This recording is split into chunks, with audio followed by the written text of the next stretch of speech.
Challenges था उसमें basically हमारे पास 3 मेन चैलेंजेस था, जिसको एक एक करके पहले जानते हैं। पहला है ऑक्सीजन की कमी, दूसरा है इम्यूनिटी का कम होना, तीसरा है लोगों का डिप्रेशन में शिकार होना।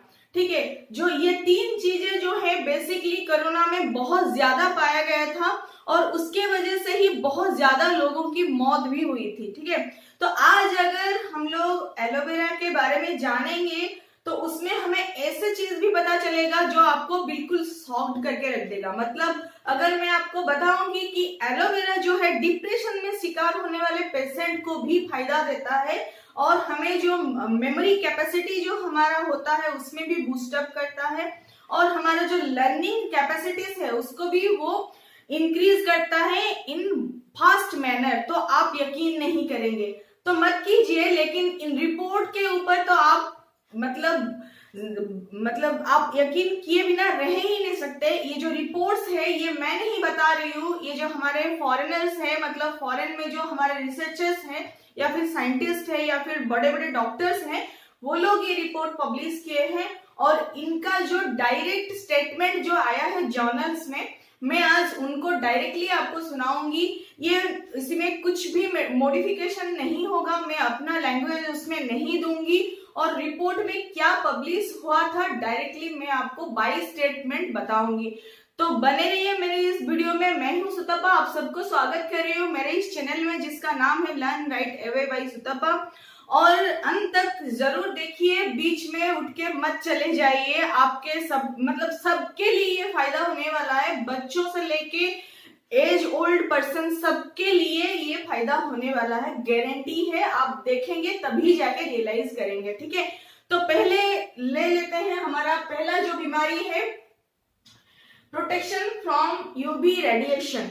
यूवी रेडिएशन से कौन नहीं परेशान है आजकल। आजकल सब, आप कहीं पे भी जाओ, स्किन का कुछ भी बीमारी हो जाए, डॉक्टर के पास जाते हो तो पहले वो डॉक्टर आपको ये बताता है कि मतलब आपको सनस्क्रीन लोशन का यूज करना पड़ेगा। सनस्क्रीन यानी कि क्या, सनस्क्रीन लोशन का बस एक ही काम होता है कि वो हमें जो अल्ट्रावायलेट रेस आता है सन का, उसी से हमें बचाता है। ठीक है, सन का जो अल्ट्रावायलेट रेस आता है उससे हमें कई बीमारियां होता है। जो लोग ऑलरेडी स्किन डिजीज से शिकार हैं उनका तो डिजीज बढ़ने का बहुत ज्यादा चांसेस होता है। जिनमें डिजीजेस कुछ स्किन का नहीं है उनमें भी स्किन कैंसर जैसे हार्मफुल डिजीज आने की चांसेस है। और जिनके मतलब स्किन के ऊपर विटिलिगो जैसे डिजीजेस का मतलब पैचेस है या फिर कुछ भी ऐसे सिम्टम्स है, उनके लिए तो यूवी रेडिएशन मतलब एकदम जानलेवा है। ठीक है, तो इस तरह का जो खतरनाक चीजें हैं, सनस्क्रीन का तो साइड इफेक्ट, एक तो इफेक्ट है कि वो यूवी से बचाएगा, लेकिन उसका साइड इफेक्ट भी बहुत ज्यादा होता है। उसका जो कंपोजिशन आप देखेंगे उसमें जितना हार्मफुल केमिकल्स एडिटिव्स रहता है, ज्यादातर हमारे स्किन में जो हमारा जो हेयर का रूट रहता है वहां पे वो स्वेटिंग ग्लैंड में जाके हमारे स्किन के अंदर तक वो डिपेंड करके चला जाता है और स्किन में पता नहीं कितने सारे बीमारियां लेता है, मतलब ले आता है। और बाद में जो एजिंग में भी प्रॉब्लम दिखता है या फिर स्किन में कुछ भी मतलब बाद में जाके स्किन में इचिंग होना या फिर स्वेट ग्लैंड में कुछ प्रॉब्लम्स दिखना, वो इनडायरेक्टली बाद में बहुत बड़ा बड़ा डिजीज क्रिएट करता है, लेकिन इंस्टेंट हमें उसका साइड इफेक्ट नहीं पता चलता है तो हम लोग उसको लगाते जा रहे हैं। लेकिन इससे भी हम बच सकते हैं क्योंकि हमारा जो एंसेस्टर्स थे उनको सनस्क्रीन का कोई नाम तक नहीं पता था। सनस्क्रीन आजकल का ही प्रोडक्ट है, लेकिन उस समय भी सन तो था ना, सन भी था, यूवी रेडिएशन भी था और सन मतलब सूर्य का जो किरण है वो भी आता था। तो उन लोगों को क्यों यूवी रेडिएशन का इफेक्ट नहीं होता था? उस टाइम सनस्क्रीन नहीं होता था तो क्या यूवी रेडिएशन नहीं होता था? नहीं होता था, फिर भी वो लोग बचते थे। कैसे? इस तरह का मतलब जो नेचुरल प्रोडक्ट्स है, हर्बल्स प्रोडक्ट है या फिर जो हर्ब्स है या फिर नेचर से जो गॉड गिफ्टेड चीजें हमको मिली है उसको यूज करके वो लोग स्वस्थ रहते थे। तो कैसे उससे हम बच पाएंगे एलोवेरा का यूज करके, आइए जानते हैं। उसके ऊपर कुछ रिपोर्ट का स्टडीज लेते हैं। पहले जो साइंटिस्ट है क्यूंग ही university of global campus south Korea का, उन लोगों ने ये सजेस्ट किया यानी कि ये कंक्लूड किया है बाय स्टेटमेंट। मैं रीड कर रही हूँ, आप सुनते जाइए, फिर उसको हिंदी में भी मैं समझा दूंगी। ये बताया है कि our results suggest BAE potentially protect our skin from UV induced damage more than AE। तो AE मतलब यहाँ पे होता है aloe vera extraction, means aloe vera shoot extraction. BAE मतलब बेबी एलोवेरा शूट एक्सट्रैक्शन, ठीक है।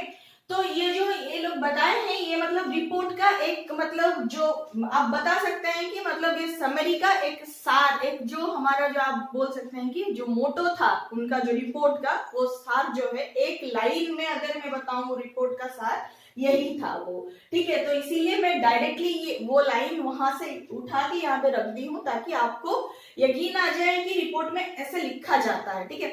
तो वो लोग जो है मतलब एलोवेरा का एक बेबी एलोवेरा, मतलब पहले समझ लेते हैं कि BAE क्या है एंड AE क्या है, ठीक है ना। AE मतलब अभी मैं बताई कि aloe vera shoot extraction and BAE मतलब बेबी एलोवेरा शूट एक्सट्रैक्शन, ठीक है। तो बेबी एलोवेरा किसको कहा जाता है? जो एलोवेरा का प्लांट का आयु 1 मंथ का हो, मतलब बहुत छोटा सा प्लांट हो, उसको हम लोग बोलते हैं बेबी एलोवेरा प्लांट।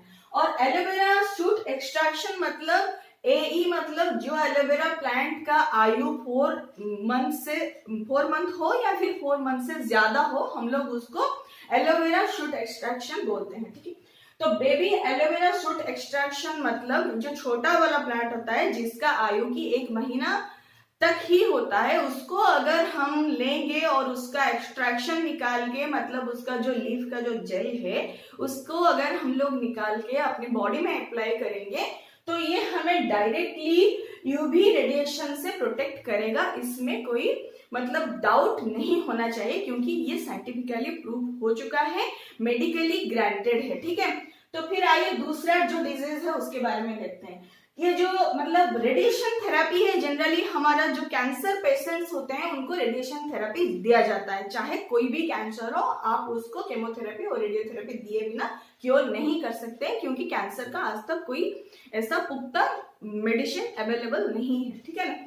तो वो जो रेडिएशन थेरेपी पे जो पेशेंट्स अंडरगोज होते हैं या फिर जाते हैं रेडिएशन थेरेपी में, उनके मतलब रेडिएशन थेरेपी के बाद आप मतलब इतना सारा एग्जांपल्स आपके सामने होगा, आप देख चुके होंगे कितने सेलिब्रिटीज हमारे रेडिएशन थेरेपी केमोथेरेपी के बाद कैसे उनका हुलिया हालत दोनों बदल जाता है, चेहरा मतलब पहचानने में मुश्किल हो जाता है। तो इस तरह का जो मतलब उनका मतलब रेडिएशन थेरेपी के बाद जो साइड इफेक्ट आता है वो मैं आपको बयान नहीं कर सकती। तो उस तरह का रेडिएशन थेरेपी में जो साइड इफेक्ट आता है उसको भी हम काफी हद तक एलोवेरा का यूज करके मिनिमाइज कर सकते हैं, थोड़ा बहुत कम कर सकते हैं। ये किसने बताया है? ये जो स्टडी किया था यूनिवर्सिटी ऑफ नेपल्स इटाली, ठीक है। तो ये जो यूनिवर्सिटी है इटली में, उसमें एक स्टडी किया हुआ था जिस रेडिएशन थेरेपी के साइड इफेक्ट के ऊपर, एलोवेरा का यूज के ऊपर जो वो लोग स्टडी किए थे उसके ऊपर वो लोग एक रिपोर्ट भी पब्लिश किए थे जिसमें वो लोग बताए थे कि एलोवेरा का यूज करके हम लोग जो साइड इफेक्ट आता है रेडिएशन का उसको थोड़ा बहुत कम कर सकते हैं, ठीक है। फिर थर्ड आता है हमारा depression, learning and memory. Corona के टाइम में मुझे ये बताने की जरूरत नहीं है कि कितने लोग डिप्रेशन के शिकार हो चुके थे और बहुत सारे लोग ऐसे भी हैं कि डिप्रेशन के शिकार होकर सुसाइड भी कर चुके हैं, है ना। डिप्रेशन ज्यादातर किस लिए आया था? क्योंकि जो स्कूल कॉलेज का बंद हो जाना, इकोनॉमिक क्राइसिस आना, बिजनेस का ठप हो जाना, ये सब जो रीजंस था इसके वजह से डिप्रेशन का मेनली जो हमारा जो सोसाइटी के ऊपर इफेक्ट आया था इसी की वजह से ही आया था, ठीक है ना। तो मेनली डिप्रेशन और लर्निंग मतलब कुछ भी चीज जो सीखने की एक आदत होती है लोगों में कई आप देखे होंगे कि कोई लोग ऐसे होते हैं कि मतलब एकदम मतलब सीखने का बात उठे तो वो लोग एकदम मतलब उतावला होके सीखने लग जाते हैं कि चलो सीखते हैं, फिर क्या है, हाँ इसमें क्या नया है, बताओ ना, ऐसे करने लगते हैं। कोई होते हैं कि हाँ छोड़ो देखेंगे, बाद में देखेंगे, अच्छा रख दो, देख लेंगे, हाँ चलेगा, इस टाइप का रिएक्शन देते हैं। तो ये जो होता है किसी का इंटरेस्ट दिखाता है और किसी का इंटरेस्ट नहीं होता है। तो जो इंटरेस्ट ना होना, इस चीज को भी हम लोग एलोवेरा से थोड़ा बहुत कम कर सकते हैं या फिर इंटरेस्ट को हम लोग एनहांस भी कर सकते हैं, है ना। फिर आता है मेमोरी का प्रॉब्लम किसको नहीं है आज के, जिसका भी आप एज के हिसाब से किसी को भी आप देख लीजिए।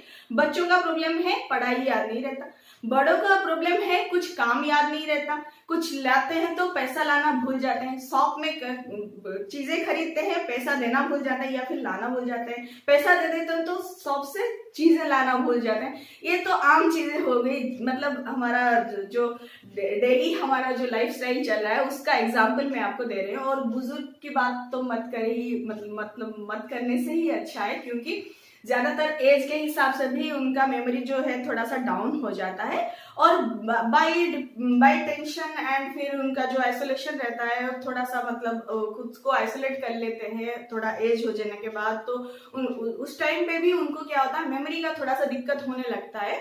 तो उस चीज में भी आप एलोवेरा का यूज कर सकते हैं, ठीक है। इसके ऊपर भी एक आया है स्टडी जो पब्लिश हुआ था न्यूट्रिशनल न्यूरोसाइंस में। उसमें क्या लिखा गया था कि ये भी enhances learning, memory and also alleviates depression. ये डायरेक्ट स्टेटमेंट है, उस रिपोर्ट से मैं उठाई हूँ। ये भी enhances means aloe vera enhances learning, increase करता है, रैपिड करता है लर्निंग को, मेमोरी को बूस्टअप करता है, एंड एलिविएट्स डिप्रेशन मीन्स डिक्रीज करता है डिप्रेशन को, ठीक है ना। फिर आता है 8th पॉइंट जो हमारा है, wounds of second degree Burns. मतलब जो हमारा बर्निंग हो जाता है, जल जाना स्किन का, या फिर कहीं पे हमारा कुछ गिर गया, या फिर ऐसे कभी कभी मतलब कुछ आग का मतलब ऐसे कुछ गिर जाता है, या फिर कुछ भी ऐसे जल जाता है स्किन के ऊपर, up to second degree burn. Burn का भी कैटेगरी रहता है ना, first degree, second degree, third degree से। तो सेकेंड डिग्री बर्न तक हम लोग क्या है, एलोवेरा का एप्लीकेशन करके बहुत ज्यादा राहत पा सकते हैं। कैसे? उसके ऊपर भी एक प्लास्टिक सर्जन का जो टीम था एलोवेरा एक्सट्रैक्शन को लेके, वो लोग कंपेयर किए थे किससे, 1% सिल्वर सल्फाडाइजिन से कंपेयर किए थे। जनरली सिल्वर सल्फाडाइजिन जो है मतलब बर्निंग को हील करने के लिए वो लोग यूज करते हैं, तो उसको कंपेयर किए थे वो लोग क्या, किससे, एलोवेरा एक्सट्रैक्शन से। तो उन लोगों ने क्या पाया, जो कि वो रिपोर्ट में पब्लिश किए। रिपोर्ट कौन सा था, journal of Pakistan medical association. इस रिपोर्ट में वो लोग पब्लिश किए हैं, क्या पब्लिश किए हैं कि burn wound treated with AVE healed significantly quicker compared to treated with SSD, also significantly more and earlier pain relief compared to SSD। Means उन लोगों ने ये बताया कि जो एलोवेरा एक्सट्रैक्शन अगर हम लोग हील करने में यूज करेंगे SSD की जगह, तो ये उससे सिग्निफिकेंटली बेटर रिजल्ट देता है बहुत कम टाइम पे, जो कि हील करने में। और जो बर्न का जो पेन रहता है, जिसको भी बर्न हुआ हो थोड़ा सा भी, उनको अच्छे से पता हो कि पेन कितना मतलब कितना इफेक्टिव रहता है, मतलब कितना हम लोगों के लिए हार्मफुल रहता है। कभी कभी पेन को मतलब सह पाना बहुत मुश्किल हो जाता है, बर्निंग पेन को, है ना। जब हम लोग दिवाली में छोटे छोटे मतलब पटाखे जलाते हैं, तो उस टाइम भी कभी ना कभी हम लोगों को बर्निंग आया होगा। उस टाइम हमें याद होगा कि कैसा बर्निंग का पेन जो रहता है कितना मतलब हार्मफुल रहता है, और कितना मतलब वो लोग वो क्या है, वो पेन जो कि हम बियर ही नहीं कर पाते हैं ना। तो वो जो पेन है उसमें भी SSD को कंपेयर करके, मींस सिल्वर सल्फाडाइजिन को कंपेयर करके, एलोवेरा एक्सट्रैक्शन जो है बहुत फायदा देता है, बहुत बहुत ज्यादा फायदा देता है। ये उनके रिपोर्ट में ऑलरेडी पब्लिश हो चुका है। वो फिर से क्या लिखे हैं कि dressed with AVG means aloe vera gel showed advantage on SSD। Means अगर आप किसी भी बर्न को ड्रेसिंग कर रहे हो, तो SSD की जगह आप अगर एलोवेरा का जेल जो है लेके आप ड्रेसिंग कर रहे हो, तो regarding early wound epithelialization, earlier pain relief and cost effectiveness, ठीक है। तो जो मतलब SSD को कंपेयर करके ना यूज करके आप अगर AVG मतलब एलोवेरा जेल को यूज करके ड्रेसिंग कर रहे हो, तो उसमें क्या है, आपका जो एपिथेलियल टिश्यू जो होता है हमारा स्किन का, उसमें मतलब रीजेनरेशन में बहुत ज्यादा हेल्प करता है, पेन रिलीफ में हेल्प करता है, और ये ज्यादातर बहुत लो कॉस्ट में अवेलेबल भी हो जाता है। ये भी उनका रिपोर्ट का ही स्टेटमेंट है, ठीक है। फिर आता है IBS जैसा डिजीज। IBS मतलब irritable bowel syndrome and diarrhoea. इन सारे केसेस में भी आपको एलोवेरा का बहुत सारा फायदा मिल चुका है, और मतलब बहुत ऐसे पेशेंट हैं जिनके ऊपर saint George's hospital medical school of London UK, वहां पे एक स्टडी किया गया था। तो उन लोगों ने ये सजेस्ट किया है कि जिन लोगों में IBS या फिर डायरिया का प्रॉब्लम था, उनमें भी एलोवेरा देने से काफी हद तक तक इम्प्रूवमेंट देखने को मिला है, जो कि आगे जाके उनको हेल्थ वाइज बहुत ज्यादा फायदा दिया है, ठीक है ना। तो इस तरह का बहुत सारा जो रिपोर्ट्स के साथ बहुत सारे और भी बीमारी है जिनको मैं आपके सामने प्रस्तुत करूंगी। तो वो सब चीज जानने के लिए, देखने के लिए मेरे चैनल को सब्सक्राइब कीजिए, बिल्कुल मिस मत कीजिए कोई भी वीडियो को, और अंत तक देखते रहिए। दोस्तों के साथ शेयर कीजिए, रिलेटिव्स के साथ शेयर कीजिए, और जो भी मतलब आपको अच्छा लग रहा है उसके ऊपर कमेंट कीजिए, और आपको क्या चाहिए उसके ऊपर आप वो भी कमेंट करके बता सकते हैं ना। तो लाइक कीजिए एंड सब्सक्राइब करना मत भूलिए। Thank you so much. नमस्ते, स्वस्थ रहिए, अच्छे से रहिए।